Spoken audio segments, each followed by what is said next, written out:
Are you tired tonight? I'm very tired. Actually, I got up at 4 o'clock. Yesterday, I got up at 4 o'clock in the morning to follow the funeral of Pope Francis. I did not plan it, but it turned out that I got up earlier than usual. It was a beautiful celebration of life, filled with simplicity, symbolism, and surprises. Simplicity speaks louder than magnificence and solemnity. I was particularly amazed at how the coffin was carried from St. Peter's Basilica to the Basilica of St. Mary Major. It was carried by a Pope mobile. And I think it should have been the idea of Pope Francis. Maybe it was the last surprise from him. Or maybe not, He is known as a Pope of surprises. More to come, maybe. As we continue to pray for the repose of his soul and think about his legacy, let us listen to his story. So one day, someone asked Pope Francis, "Holy Father, have you ever experienced doubts about the faith?" And the Pope replied, "I have, many times." And the Pope continues, "Doubt can be a sign that we want to know God better and more deeply. We do not need to be afraid of passions and doubts because they are the beginning of knowledge. One who does not ask questions cannot progress either in knowledge or in faith."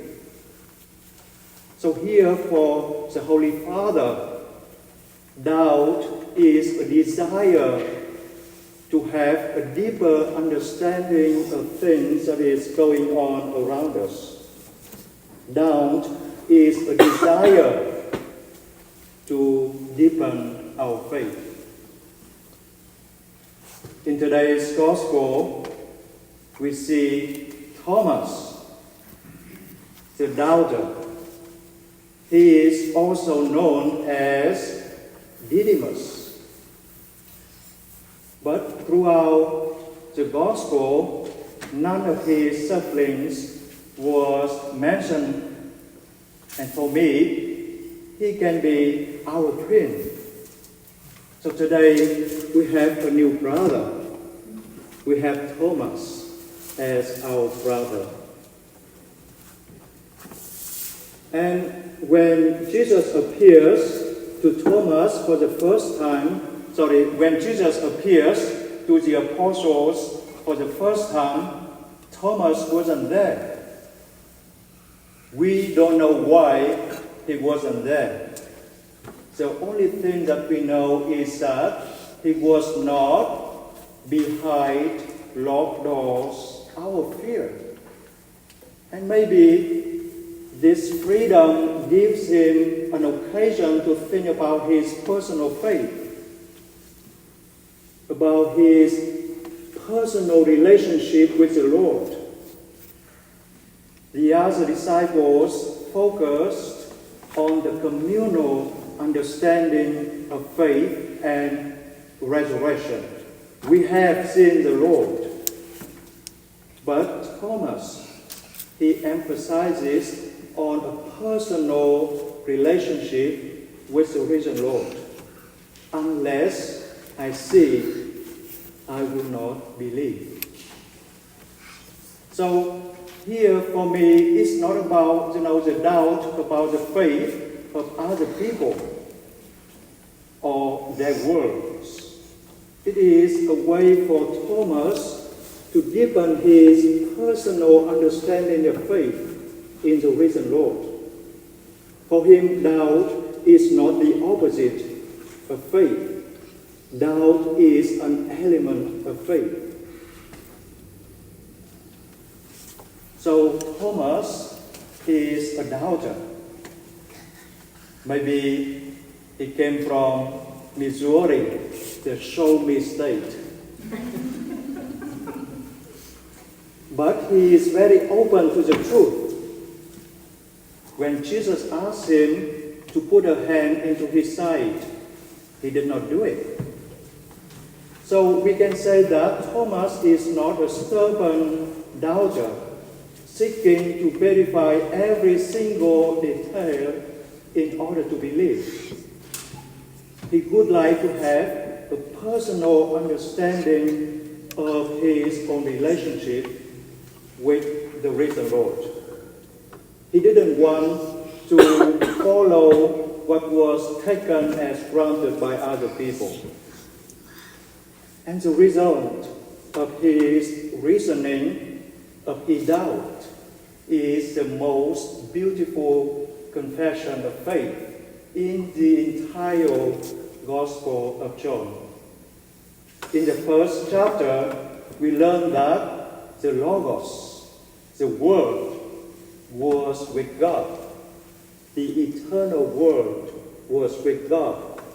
Now, we are at the end of the Gospel of John, and we learn that eternal Logos, that eternal Lord becomes personal to Thomas. He is the Lord. He is the God of Thomas. And so we can say that through his doubt, Thomas becomes a better believer. He deepens his personal understanding of faith. He deepens his personal relationship with the Lord. For him, faith is not a concept. Faith is a personal relationship. Faith is a living presence. Like Thomas, we were absent on that Easter evening. And like him, we are to deepen our personal faith with the risen Lord. We need to be very critical of our faith until the moment when it really shapes our life. We need to benefit from moments of doubt and crisis in order to have a solid faith, a better faith in the Lord. As Pope Francis said in another interview, a faith without doubts cannot advance. Crises of faith are not failures against faith. On the contrary, they reveal the need and desire to enter more fully into the depths of the mystery of God. Doubt is our desire to enter more fully into the depths of the mystery of God.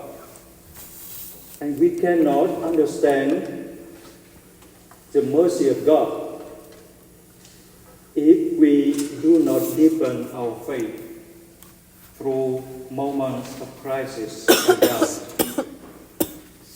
Today is the Sunday, the Divine Sunday, the Divine Mercy Sunday, and we are invited to deepen our understanding of the mystery of God. Without that understanding, we cannot do anything with our faith. And when we understand the depths of the mystery of God, we can know that He is merciful, that we cannot go far away from Him. Like Pope Francis said, we can never fall too far from God's mercy and love. We cannot fall too far from the mercy of God and His love. Never ever.